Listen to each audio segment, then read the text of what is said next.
بسم اللہ الرحمن الرحیم۔ جیسا کہ رمضان المبارک کا مہینہ جاری و ساری ہے الحمدللہ، اور یہ اپنی برکتیں لٹا رہا ہے، تو آج ہم انشاءاللہ روزے کے متعلق کچھ بات کریں گے۔ تو نبی رحمت شفیع امت صلی اللہ تعالیٰ علیہ وسلم نے ارشاد فرمایا کہ روزہ عبادت کا دروازہ ہے، یعنی کہ بندہ اگر روزہ رکھے گا تو یہ عبادت کا دروازہ ہے۔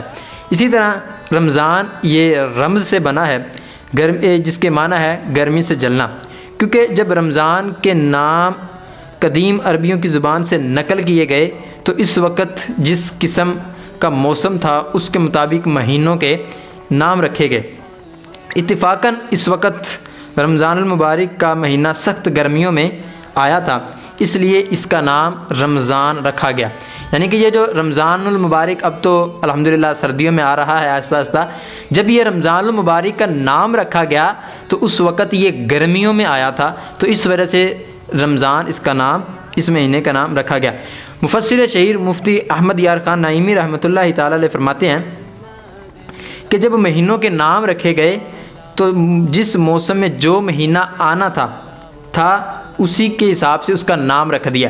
گرمی میں رمضان المبارک کا مہینہ آیا تو رمضان نام رکھ دیا، اور سردی میں ربیع الاول کا مہینہ آیا تو ربیع الاول رکھ دیا، اور اسی طرح جب پانی جم رہا تھا تو جمادی الاولیٰ رکھ دیا۔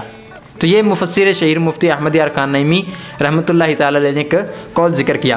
حضرت سیدنا ابو سعید خدری رضی اللہ تعالیٰ عنہ سے مروی ہے، آپ فرماتے ہیں کہ نبی رحمت شفیع امت صلی اللہ تعالیٰ علیہ وسلم نے ارشاد فرمایا کہ جب ماہ رمضان کی پہلی رات آتی ہے تو آسمان کے دروازے کھول دیے جاتے ہیں اور آخری رات تک بند نہیں ہوتے۔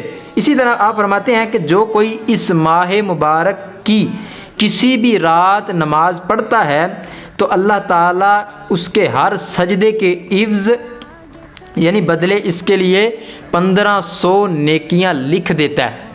جی ہاں، اگر بندہ رمضان مبارک کی رات میں ایک سجدہ کرے تو اللہ تبارک و تعالیٰ اس کے لیے 1500 نیکیاں لکھ دیتا ہے۔ اسی طرح اور اس کے لیے جنت میں ایک سرخ یاقوت کا گھر بنا دیتا ہے۔